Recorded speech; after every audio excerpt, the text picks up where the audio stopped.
Terre. Vous avez tous déjà vu cette photographie.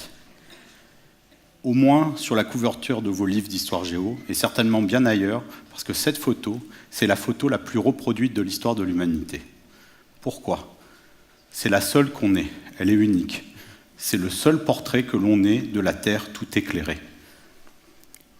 Ça, c'était jusqu'à l'année dernière. L'histoire de cette photo est moins connue. Elle s'appelle Blue Marble. Elle a été prise le 7 décembre 1972 par les astronautes de la mission Apollo 17.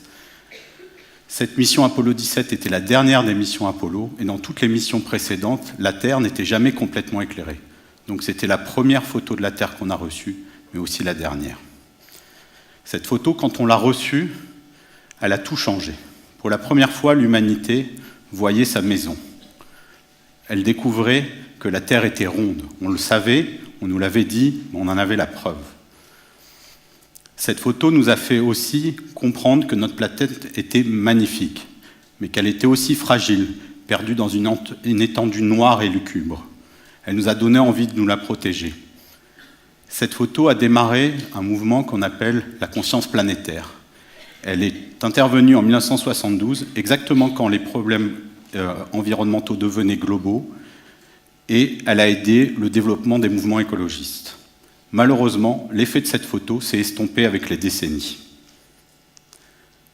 Mon histoire avec la Terre démarre il y a exactement 20 ans, en 1996. Un ami d'école d'ingénieur qui faisait son stage à l'aérospatiale m'offre un livre qui a changé ma vie. Je n'imaginais pas du tout à l'époque à quel point il allait m'emmener aussi loin. Ce livre, il s'appelle Clair de Terre. Il a été édité par l'Association des explorateurs de l'espace. C'est un nom un peu pompeux pour, en gros, désigner l'amicale des anciens astronautes. Ce livre, je l'ai feuilleté et j'ai vu des photos absolument à couper le souffle de la Terre prise depuis l'espace, mais c'est pas tellement ça qui m'a intrigué, c'était les textes qui étaient à côté de ces photos. C'était des citations d'astronautes d'une poésie extraordinaire, qui semblait avoir été touchée par la grâce, mais surtout d'un amour que je n'avais jamais vu pour la Terre. Je me disais qu'il y avait là peut-être quelque chose à exploiter pour changer les choses et rendre le monde meilleur. Eugène Cernan, qui était le dernier homme à marcher sur la Lune, a par exemple écrit dans ce livre « Nous étions partis pour découvrir la Lune, nous avons découvert la Terre ». Le sultan Al Saoud, qui fait partie de la famille d'Arabie Saoudite, famille royale, qui a séjourné à bord de la Station spatiale internationale, a eu ces mots lui aussi magnifiques. Le premier jour, nous montrions notre pays. Au troisième jour, notre continent. À partir du cinquième jour, nous ne faisons plus attention qu'à la seule Terre. Et ce livre, pendant des dizaines et des dizaines de citations, on voit des astronautes, des hommes, des femmes, de tous les âges, de toutes les nationalités, avec cet amour incommensurable pour la Terre. Quelque chose semblait les avoir touchés. Cet effet a été étudié et porte le nom d'Overview Effect. Il a été montré scientifiquement que l'effet combiné de l'apesanteur, de la peur, du silence et de l'exposition grand large à la Terre vue depuis l'espace qui tourne avec un rythme lancinant crée toutes les conditions pour une expérience mystique extatique qui les a marqués à vie. Ces astronautes étaient persuadés que la Terre était un être vivant, interconnecté, et qu'il fallait absolument la préserver. Le seul problème, c'est qu'il n'y avait que 500 personnes qui avaient vécu cette transformation. Et il fallait généraliser ça. Heureusement, un homme a eu un rêve. Cet homme, c'est le vice-président Al Gore. En février 1998, il se demandait comment associer les gens autour du défi sur le dérèglement climatique.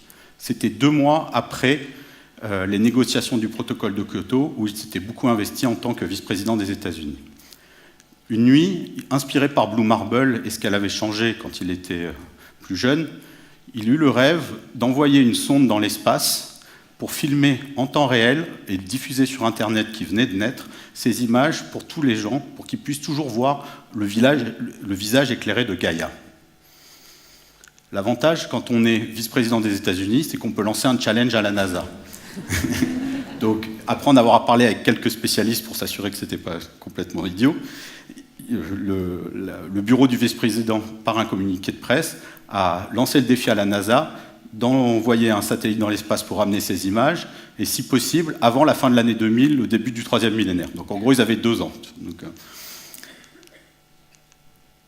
le problème, c'est que pour avoir ces images, c'est très compliqué. Parce que si vous voulez avoir en temps réel toujours des images de la Terre complètement éclairées, il faut être situé sur l'axe Terre-Soleil, puisque c'est le seul axe où la Terre est toujours éclairée. Si vous êtes trop près du Soleil, la force d'attraction du Soleil vous attire. Si vous êtes trop près de la Terre, c'est celle de la Terre qui vous attire. Et il n'y a qu'un seul point entre les deux, qui s'appelle le point de Lagrange L1, où les deux forces s'annulent. Manque de peau, il est à 1,5 million de kilomètres de la Terre. La NASA a relevé le défi. En un temps record, ils ont bâti ce satellite qui s'appelle Triana, qui était fin prêt pour regagner ce point L1 avant la fin du millénaire. Triana, c'était le nom d'un des des compatriotes de Christophe Colomb, qui était à bord de la Pinta, en haut du mât, et qui le premier a vu le Nouveau Monde. Donc Al Gore avait donné lui-même le nom de ce satellite et l'avait appelé Triana. À l'époque, j'étais chercheur en mathématiques aux États-Unis. J'étais tellement fasciné par ce projet que j'étais prêt à lâcher mon boulot et à aller m'occuper, travailler à la NASA pour la promotion de ces images, parce que je me disais qu'il y avait là quelque chose d'extraordinaire. Mais les choses se sont gâtées.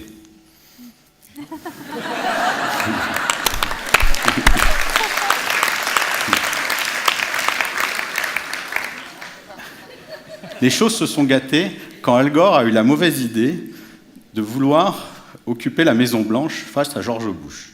Avant déjà sa défaite, les républicains qui tenaient le Congrès ont tout fait pour limiter, pour ralentir cette mission, pour pas qu'ils puissent partir au niveau de l'année 2000. Ça, c'était pas le plus grave. Une des premières missions que George Bush et Dick Cheney ont prises quand ils ont eu leur investiture en 2001 fut d'arrêter complètement la mission Triana. C'était unique dans l'histoire de la NASA, la mission était construite, elle était prête à partir, et c'était juste pour faire payer à Al Gore, à la fois d'avoir été un très bon opposant à la candidature, et aussi le protocole de Kyoto sur lequel il s'était investi. Quand j'ai vu ça, pour moi, un rêve s'était brisé. Je ne comprenais pas qu'on pouvait avoir une vision aussi cynique du monde. Et je suis passé par un peu tous les états. Premier état, la tristesse. Deuxième état, la rage. Et puis je suis revenu à cette notion d'émerveillement et je me disais, c'est pas possible, il faut que ces images existent. Comme j'étais pas vice-président des États-Unis, j'avais pas de capacité à lancer une contre-mission. J'étais mathématicien, je me suis dit, je vais, dans le cadre d'un roman, faire ressentir à mes lecteurs ce qu'est l'overview effect. Et ça m'a pris 10 ans, j'ai écrit 2 romans qui racontent le changement de conscience et la révolution qui s'opérait si ces images existaient. Le rêve continuait, au moins dans ma tête et dans celle de mes lecteurs. En 2013, miracle, j'étais en train d'écrire un article sur l'overview effect quand, en faisant des recherches, j'ai découvert que l'administration Obama avait secrètement décidé de relancer la mission d'Al Gore. Ils avaient pris des précautions énormes. Première chose, ils ont changé le nom de la mission. Elle ne s'appelait plus Triana, mais Discover. Deuxième chose, ils ont changé l'objet de la mission. Ce n'était plus de filmer la Terre, mais de filmer le Soleil, qui est très bien visible aussi du point L1, dans le but de prévenir la Terre en cas d'éruptions solaires qui peuvent détruire nos équipements électromagnétiques. Autour de ce projet, ils ont embarqué d'autres agences, donc il y avait la NASA, l'US Air Force, qui a beaucoup d'équipements en orbite, et aussi la NOAA, qui est l'institution météorologique américaine. Pour un peu rajouter du piment à tout ça, la NASA a décidé de confier le lancement à une firme privée, une jeune start-up, SpaceX, d'Elon Musk. Mais j'avais confiance dans le visionnaire Elon Musk pour mener cette mission à bout. Ça, c'était en 2013. Pendant 2 ans, j'ai encore pas dormi en attendant que cette mission parte. Le lancement a été reporté 3 fois. Mais en février 2015, elle est partie. Elle est partie, elle a pris son envol vers ce point L1 à 1,5 million de kilomètres. C'est à peu près 4 fois la distance Terre-Lune. Il est arrivé là-bas au mois de juin de l'année dernière, juin 2015, et j'attendais ses premières photos et puis surtout ces images qu'Al Gore nous avait promis et qui déclencheraient chez tout le monde l'overview effect.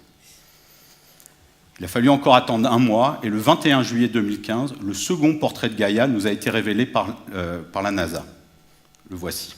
Vous voyez que ce n'est pas la même photo de la Terre puisque vous n'avez plus l'Afrique au premier plan comme on le voit toujours sur cette photo Blue Marble. Ici, c'est centré évidemment sur les États-Unis. Et voilà. Mais dans le communiqué de la NASA, je m'attendais à trouver le lien vers la fameuse vidéo temps réel. Aucun lien vers la fameuse vidéo temps réel. Mais il promettait un site web au mois de septembre. Donc à nouveau, 2 mois d'attente. Bon. Septembre 2015, la NASA respecte ses engagements et publie son fameux site web dans lequel il n'y avait pas de vidéo, mais uniquement des photos. Entre 10 et 20 photos par jour, prises sous différents angles de la Terre quand elle tournait. Personne n'a parlé de ces photos, personne ne les a utilisées, aucun overview effect n'a été déclenché, et un grand désarroi m'a habité. Tout ça pour ça.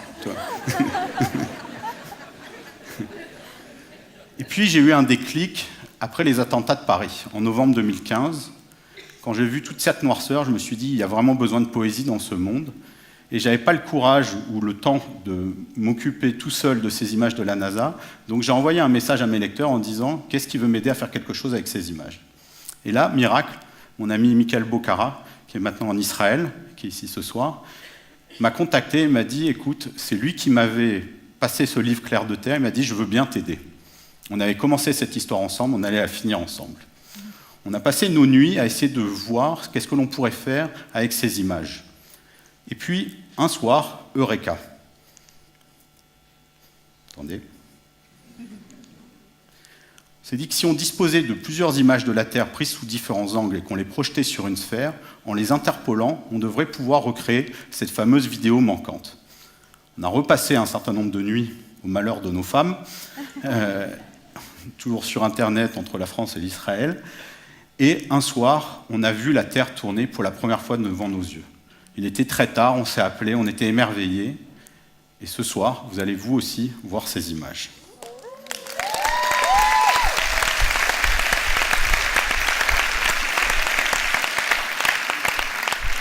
Ces images ont été prises juste avant la préparation de la conférence, donc ces images du 29 mai.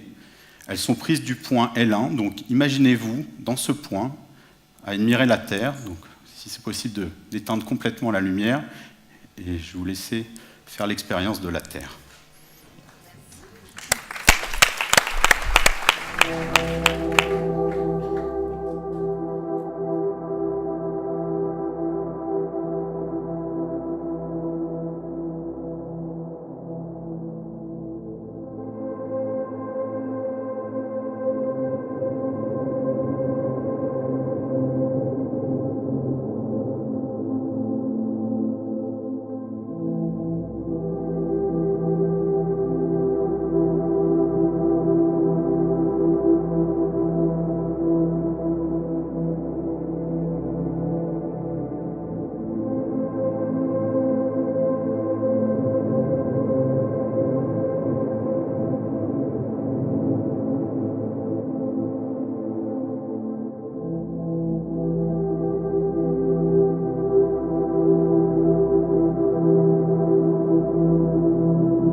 L'histoire ne s'arrête pas là. Après avoir réalisé cette première vidéo, on a décidé de tester un peu la réaction des gens et on l'a mis sur Internet, sur Instagram, et on a tagué la NASA. Bon.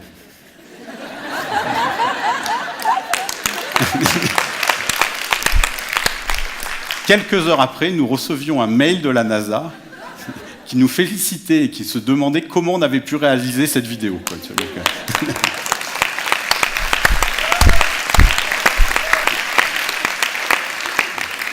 crois que ça a été un des moments les plus forts où on a été donc en communication avec le responsable de la mission Discover et plus particulièrement de la caméra qui filmait la Terre, à lui poser 1 milliard de questions et lui aussi nous comprendre comment on avait réussi ces images.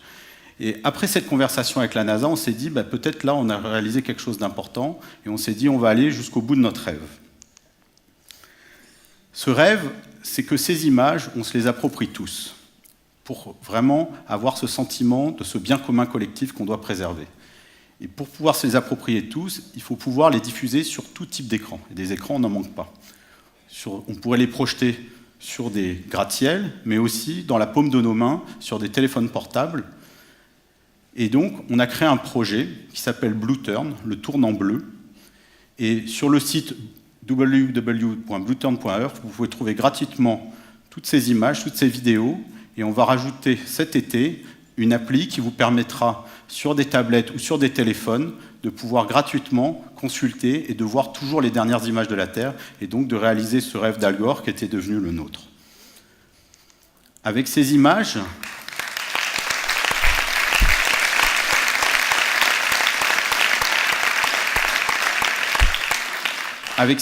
on espère générer un nouvel enthousiasme autour de cette planète et surtout des projets artistiques, méditatifs et éducatifs inédits. On espère que ces projets pourront plonger chacun de nous dans cet overview effect et nous amener au prochain niveau de conscience planétaire. Quand les astronautes d'Apollo 17 avaient pris cette photo, ils ne savaient pas du tout ce qui allait se produire. Nous non plus, on ne sait pas du tout ce qui va se produire. Ces images sont les vôtres, à vous de jouer. Merci.